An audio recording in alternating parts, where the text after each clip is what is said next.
सियावर रामचंद्र की जय। भगवान की कथा को संत लोगों ने, मुनि लोगों ने ऐसा गाया, ऐसा बताया, ऐसा स्वादिष्ट बनाया, ऐसा मधुर बनाया कि हमको ये लगता है कि जब हम इसमें प्रवेश करते हैं और अलग जब हो जाते हैं तो हमारे कोई बुद्धि नहीं होते, कोई अकल नहीं होते, न कोई दिमाग काम करता। लेकिन जब रामचरितमानस के साथ में लग जाते हैं तो पता नहीं कहां कहां से ये सब सारी बातें सामने आने लगते हैं। वाह भाई वाह। और उसका जो मिठास है वो भी सामने आने लगता है। रामचरित है अपार सुनो संत जन, शेष सारदा की पानी रुक जात है। वेद पुराण जिसे नेत नेत कह डाल, बड़े बड़े कवियों की बुद्धि सकुचात है। वही चरित को सुनाओ कैसे आज, तुम्हें तुलसी कहने में मेरी जी घबरात है। तो मेरी गलतियों को क्षमा करेंगे आप, जो कुछ कहता हूँ वह सुनी हुई बात है। रामचरितमानस का जो कथा है ऐसा है कि जैसे अगाध सागर, समुद्र के पानी को आप लीटर में नाप करके, तेल को लीटर में, द्रव पदार्थ को लीटर में नाप करके हम लोग अलग कर सकते हैं, नाप सकते हैं। लेकिन जिस प्रकार से हम खुदाई को गिनने में तकलीफ होता है या राय को गिनने में तकलीफ होता है, खैर उस बात को भी छोड़ दीजिए। लेकिन पानी के बूंद को भी यदि हम चाहें कि पानी के बूंद को तो गिन लेते हैं कि बूंद करके, लेकिन बूंद द्रव पदार्थ को गिनना वो बड़ा मुश्किल कठिन काम है। इसको ज्यादा आप समझेंगे तो उसी प्रकार ये नाप तोल वाला बात नहीं है। रामचरितमानस का जो कथा है ये बड़ा अगाध सागर की तरह कथा है। ये समुद्र है। जिस प्रकार बड़े बड़े विद्वान लोग बोलते हैं कि समाज ही बड़ा समुद्र है, उसी प्रकार ये मानव समाज ही बड़ा समुद्र है। आप सभी लोग क्या हैं? ज्ञानी हैं, मुनि हैं, धनी हैं। बालकांड में भगवान लीला करते हैं, लेकिन उसी लीला में महादेव पार्वती के भी किस्सा यहाँ पर छिपा हुआ है। तो महादेव पार्वती, शंकर भगवान पार्वती जी का जो शादी विवाह है, आज चूंकि उनका दिन है और ऐसा कहा गया कि आज उनका शंकर पार्वती का विवाह के रूप में नैन न्यौछावर का भी महत्व रहता है। और जब कथा या पूजा पाठ होता है तो वहां पर कपड़े चढ़ाए जाते हैं, उनको हल्दी वगैरह का भी रस्म करते हैं। अभी मंदिर में आज रहा, हम लोग उसी प्रसंग की ओर आते हैं। इधर क्या होता है, सप्तऋषि का वरदान हो जाता है। माता को, सुनैना को क्या हो जाता है, पता चल जाता है। नारद जी बता देते हैं कि ये जगदम्बा का अवतार हुआ है, ये साधारण कन्या नहीं है, ये जगत की माता है, जगत का ये कल्याण करने वाली अम्बे माता है। आप इसको अपनी बेटी तो जरूर माने, लेकिन आप एकदम बौने रूप में यानी साधारण रूप में न लें इसको। और इनके पति का जो स्वरूप है कैसा होगा, नारद जी ने बता दिया था। अब लगे सवारन सकल सुरवाहन दान, होई सपन मंगल सुभद करही अप्सरा गान। ये जो है अब चारों तरफ से शुभ घड़ी आए गया। अब भगवान भोलेनाथ अब क्या बनने वाले हैं, दूल्हा बनने वाले हैं। तो सभी देवताओं ने संवारना शुरू किया, वाहन अनेक अनेक प्रकार का अपना सुन लिया। और इसके बाद क्या होता है, शिव ही शंभु गण करहि श्रृंगारा। शिव के जो गण हैं वो क्या कर रहे हैं, श्रृंगार कर रहे हैं। किनका कर रहे हैं, भगवान भोलेनाथ का कर रहे हैं। जटा मुकुट अहि मोर संवारा। और जो मोर जो बनाया तो किसका बनाया गुरुजी, अहि माने क्या हो गया, सर्प। वो मोर किसका बना रहे हैं, सर्प का बना रहे हैं। और कुंडल कंकन पहले प्याला। और शिव जी ने ये कुंडल भी बनाया तो सांप का ही बनाया। तन विभूति पट के हरिछाला, और तन में तो विभूति रमा लिया और बाघम्बर का क्या बनाया, छाला बना लिया। और शशि ललाट सुंदर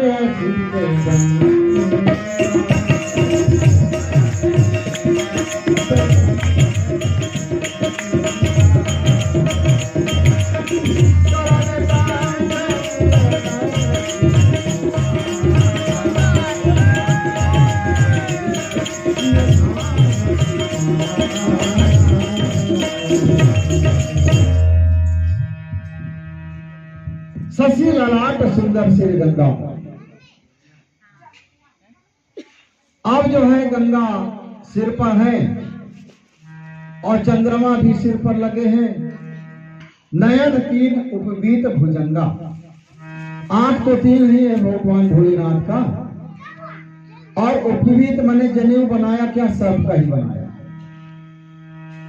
और गरुड़ कंठ और नर श्री माला, कंठ में तो क्या है, हलाहल विष है और मुंड की माला पहना हुआ है। आशिव वेश शिवधाम कृपाला, ये जो अशुभ वेश है ऐसा वेश बताते हैं, लेकिन भगवान का जो वेश है वह तो भैया कल्याणकारी वेश है। थोड़ी देर बता देता हूं हेमचंद जी कि ये बात आवश्यकता कैसे हुआ कि भगवान भोलेनाथ ने विभूति को अपने शरीर में लिपटा लिया, सांप को क्या किया, मैंने मोर बनाया, फिर ये यहाँ पर क्या जनेऊ बनाया, फिर कमर में भी बना लिया, फिर गले में क्या किया, हलाहल विष को निधारण कर लिया। ये कैसे हो गया, हुआ कैसे? जब भगवान भोलेनाथ ने हला विष को पिया ना, जलन होने लगा। जलन होने लगा तो ध्यान में आया कि विष तो मैं पी रहा हूं, लेकिन मेरे हृदय के अंदर में भगवान रहते हैं।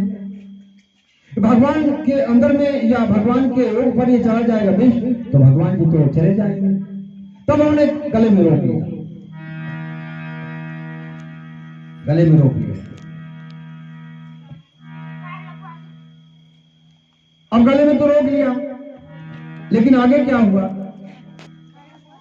इस पीड़ा से, इस परेशानी से जगत में घूमने लगे, संसार में घूमने लगे कि मेरे को ये शांति कैसे मिले, ये गर्म जो शरीर मेरा जल रहा है ये कैसे ठीक होगा।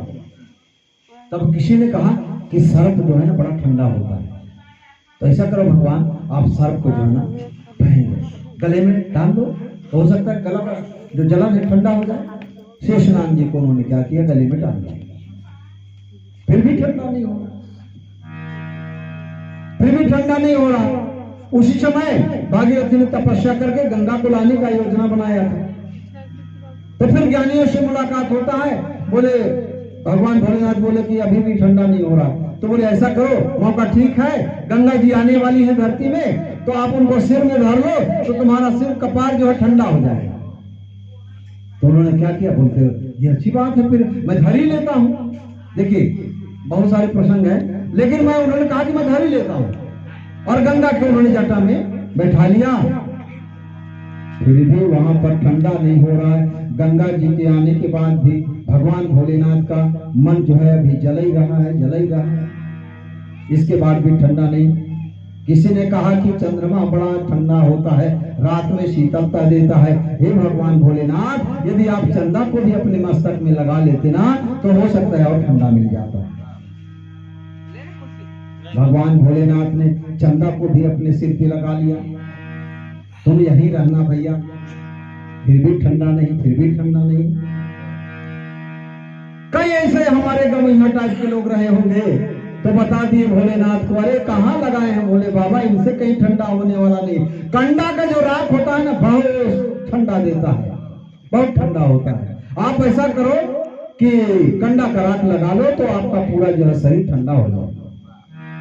भगवान भोलेनाथ ऐसा टाइम में था वो कि देखे कि वहां पर क्या हो रहा था, मुर्दा जला हुआ था। मुर्दा जला हुआ था, तो बोले कहाँ कितना इकट्ठा करूं मैं कंडा, तो ऐसा करूं कि जितना राख बचा है भैया तो उसी राख है मैं ठंडा में डाल लेता हूं। उन्होंने क्या किया, वो जो जितना जलाया हुआ राख था उस राख को उन्होंने क्या किया, उस राख को क्या किया, अपने शरीर में लेप कर लिया।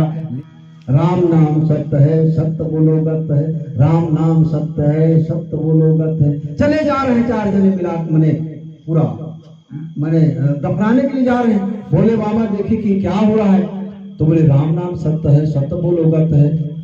भगवान भोलेनाथ बोले कि तो हमारे साथ ही लोग चलो इनके साथ राम नाम ले रहे हैं, भाई मैं तो राम का भक्त हूँ, चलिए इनके पास चले गए। पीछे पीछे जाते हैं और जाने के बाद में वहां क्या होता है, मुर्दा को जलाते हैं। मुर्दा को जलाते हैं और जलाने के बाद धीरे धीरे साइलेंट हो जाते हैं, कोई राम नाम सब बोलते ही है। भगवान भोलेनाथ देखे ताके, बोले सब जाने लगे, सब जाने लगे तो सुनना सपाटा।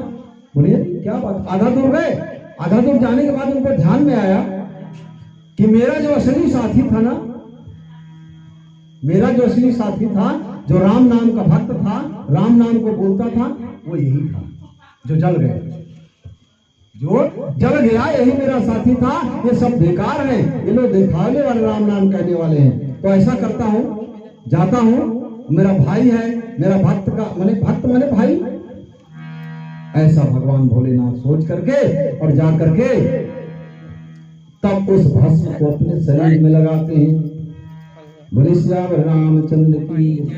भूतराज भोलेनाथ बाबा ने ऐसे करके उस क्या किया, भभूति को रमाया, या शमशान घाट के जितना भी उनके जो थे, जितना भी लगाना था पूरा लगा लिया। लेकिन इसके बाद भी भगवान भोलेनाथ को आराम नहीं मिला, आराम नहीं मिला। तब उन्होंने क्या किया, राम नाम को लेना शुरू किया, तब भगवान को आराम मिलता है। बोले श्याम रामचंद्र की से रामचरितमानस को गा करके हजारों करोड़ों लोग क्या कर रहे हैं कि अपना पेट पर्दा और बाल बच्चा पाल रहे हैं। दूसरा बात, हम भले 12 लोग में ना पढ़े तो ना पढ़े, लेकिन संसार के पढ़ने के लिए हम लोग रोक पाएंगे? करोड़ों लोग इसका कितने बार 24 घंटा में न जाने कितने साधु संत महात्मा इसके कई कई चौपाइयों का एक एक विश्लेषण, और ये भी कह रहा हूं कि एक चौपाई का अशोक बाबू न जाने कितने दिनों तक व्याख्यान चल रहा है। वाह भाई, वाह भाई। ये ऐसा वैसा चीज नहीं है, लेकिन कैसे होशियार गया, देखा कि अंगूर कितना ऊंचा है, उचक दिखाया और पाया नहीं तो बाद में बोल दिया अंगूर खट्टा है। फिर पावे नहीं किया, क्या बोल दिया, अंगूर खट्टा। बड़ा भारी मार्मिक बात है। मैं आपको बताना चाहता हूं कि रामचरितमानस को मैंने पढ़ा, लेकिन कुछ नहीं पढ़ा। हमको यह लगता है कि रामचरितमानस को यदि आप जान जाए ना, तो सभा मंडप कितना बड़ा सभा लाखों करोड़ों का रहेगा, आपके मुख में जब चौपाई आने लगेगा, चौपाई बोल बोल के सभा को आप संबोधित करेंगे तो चमत्कार हो जाएगा। कितना भी मूर्ख टाइप का होगा, सुनना शुरू कर देगा। अरे बाप रे बाप, बड़ा विद्वान आदमी है।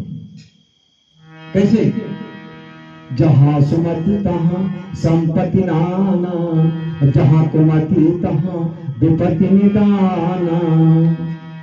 जहां सुमति तहां संपत्ति नाना, और जहां कुमति तहां विपत्ति निदाना।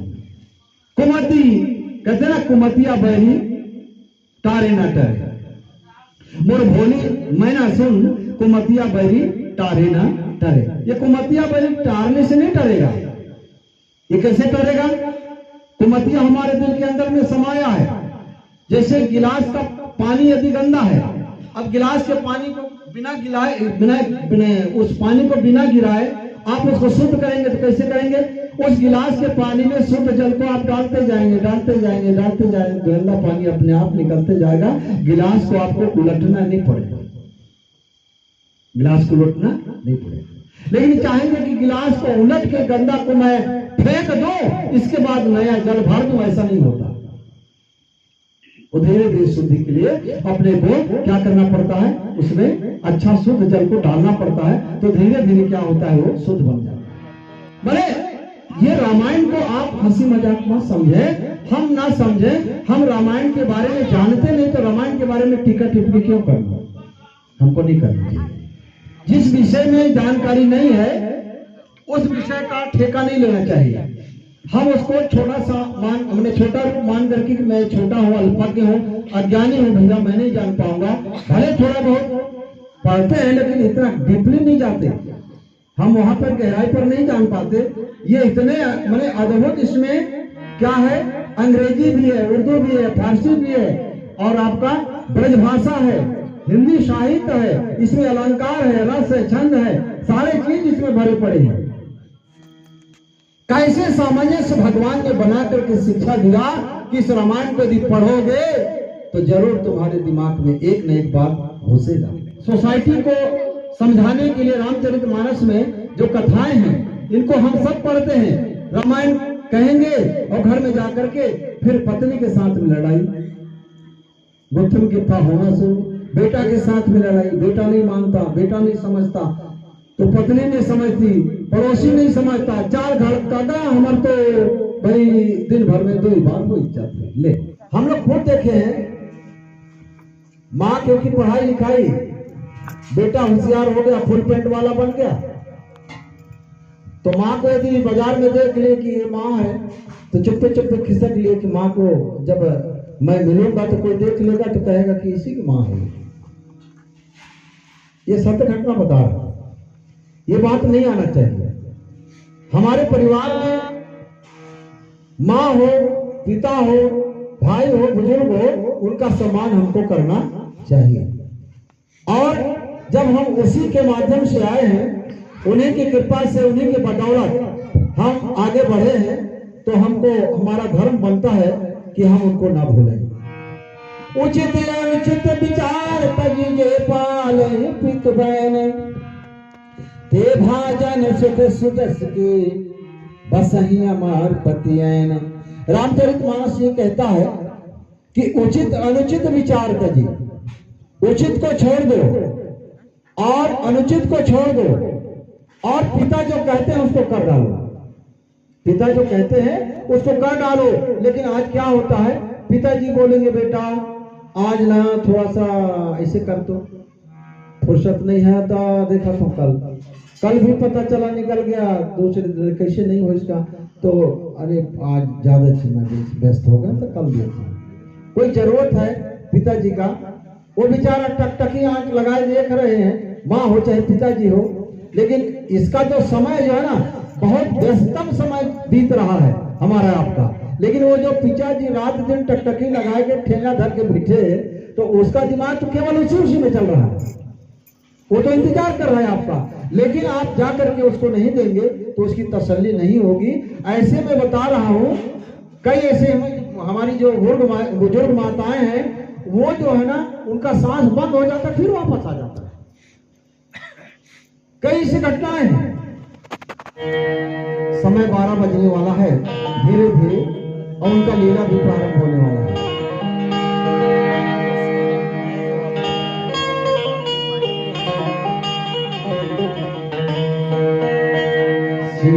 अनुशासन सुनी सब आए,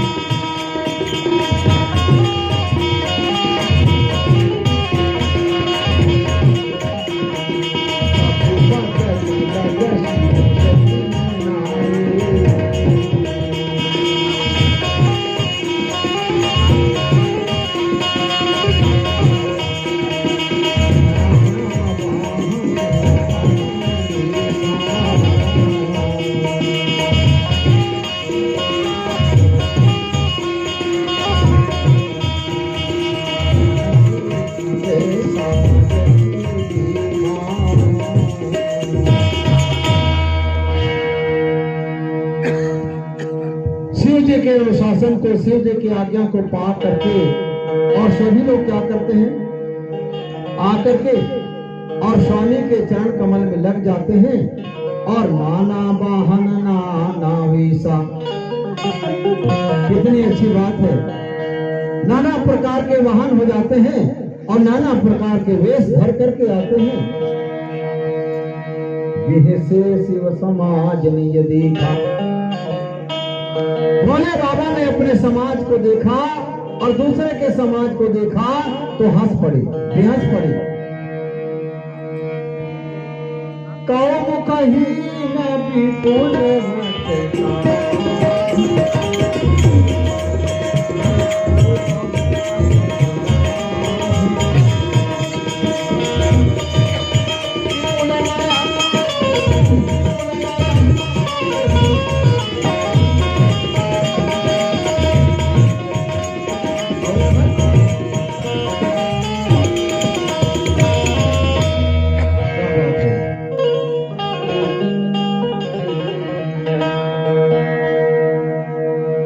बनाने वाले ने क्या बनाया। इसी जीवन में तो घमंड होता है, इसी जीवन में क्रोध होता है और यही जीवन रोता है और यही जीवन मानता नहीं है।